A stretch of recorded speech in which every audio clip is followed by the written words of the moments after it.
Every stunt you can think of is in our movie, 12 Rounds. Explosions, fights, crashes, high work, wire work, streetcar, flying down the road. I want people to go, how did they do that? You know, and we were able to do this mainly because we have actors that are willing to do this, and we put them in situations that we felt we could put them in and do safely, but it's still, you know, we're hanging it out there, and I want people to feel that. Our actor, John Cena, is involved in every action scene that rolls here. The great thing about working with John, of course, because he is so athletic, we can do more with him. John loves driving, you know, he's very good at driving. We got to drive some really cool cars, some really basic cars, some really big equipment. And not only that, I was taught for the first time how to drive as a stunt driver. We were fortunate enough here in New Orleans to have the police pursuit center, and it had all the curves and straightaways and skid pad and water. That was the most fun for me. Being able to burn the tires, being able to take a car sideways, 180 it, just go through obstacles. I'd make him come flying in. Good, put him in the box. And he would have to stop. Boom, you're on the money. Yes. We set up a 3-sided box with cones, which is not much bigger than the length of a vehicle. What we had him doing was drifting through a turn, pulling out of that turn, and pulling forward and sliding a 90-degree turn and landing it in the box. Ah, my man. Wally said, now, these cones are one thing, but on the day, there'll be a camera sitting right there, so I'm gonna go stand as the cameraman. Wally stood right at the cone, and that's normally when people come up way short. I mean, I've seen guys come up 20 feet short just because they just are not comfortable sliding up to person. And here comes John, and he's coming in hot, and I'm just thinking, oh, Wally.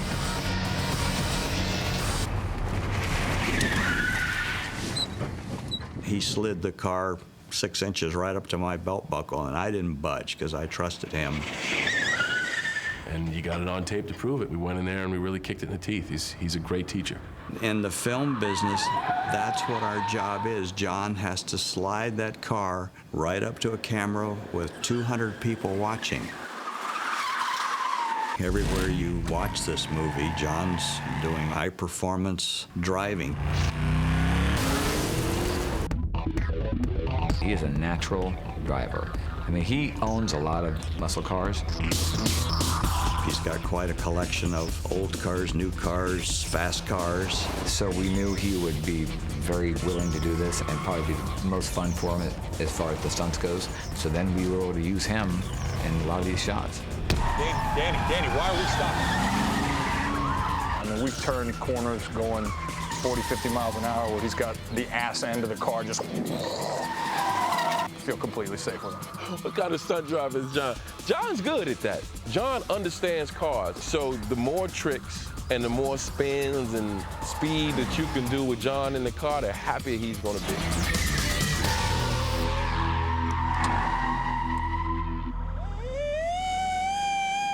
I think every kid dreams to either be on a fire truck or be behind the wheel.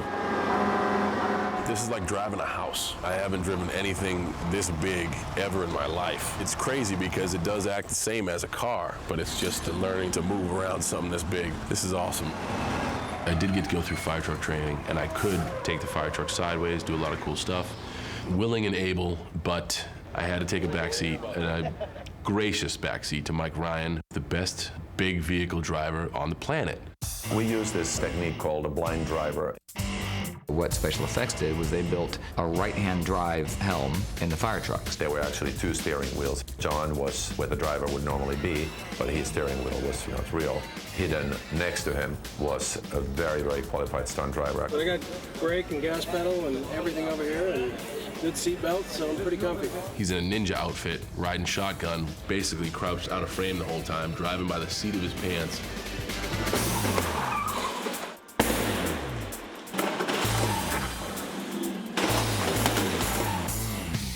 He was able to make these complicated things look very simple, because when you're driving a giant fire truck on these narrow streets, crashing into cars, and still you're able to keep going, it really takes a lot of skill. The illusion is that John is doing it, and John is in the truck, so we are crashing full speed into bunches of cars, but it's not really John turning the wheel for real, because in those situations you just can't risk it. Truck, coming! Run, run, run!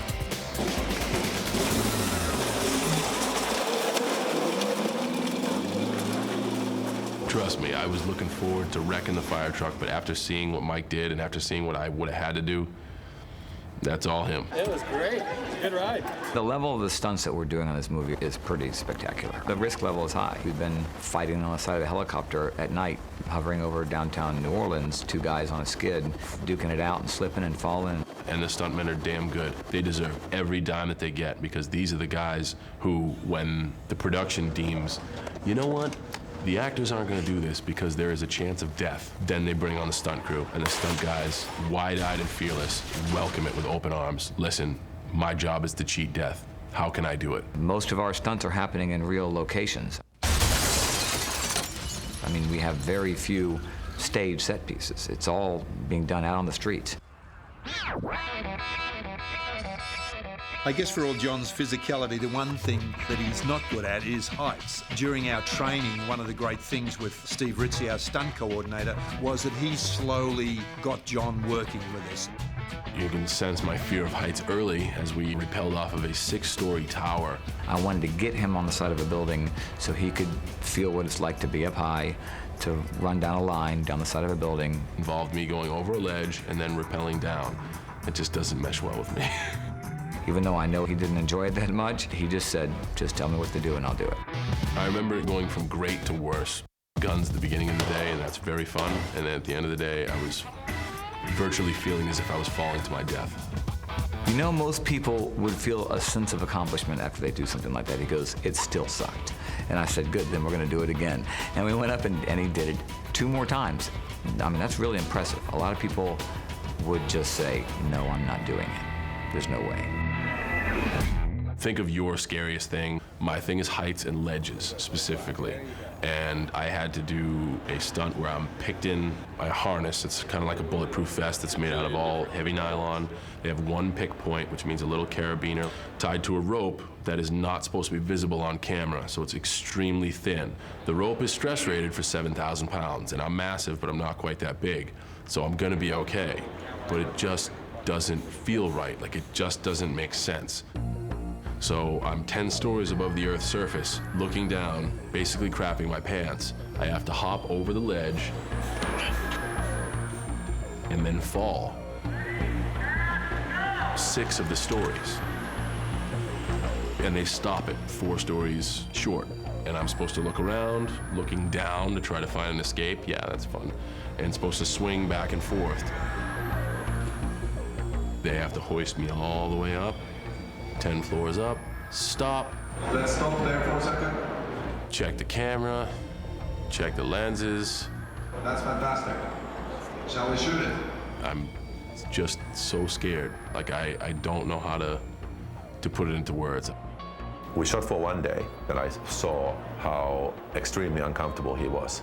So I thought, if I tell him that he has to continue doing this tomorrow, he's not going to sleep a wink. So I decided that I had to use a little director psychology, and I told him that he was done, and he was very happy. That's great. Applause for John. Then when he came to the set next day, I had to inform him about the little fact, which everybody thought he was done, but it was my little secret that he wasn't really done. And I told him, now we're going to do a little more. This is the shit. The running joke was, after the first time, the second time would be easier. I got more scared every friggin' time. So I know that I'm afraid of heights. Like, it's not one of those things. Like, I have no trouble flying, roller coasters, no problem. Ledges and being suspended in free air, that just don't compute. I just can't do it. I'm a sinker. I'm 260 pounds. I was made to fall. I told Rennie, this is a historic moment. It may not make front pages of anywhere, but he is the last director, or the last person for that matter, that will ever get me to do something like that. I was that scared. I went home 3 days in a row wanting to quit, just hating work. John is off the rig. Everything else he embraced and loved. That was not fun for him, but he did it for me and did it for you, the audience.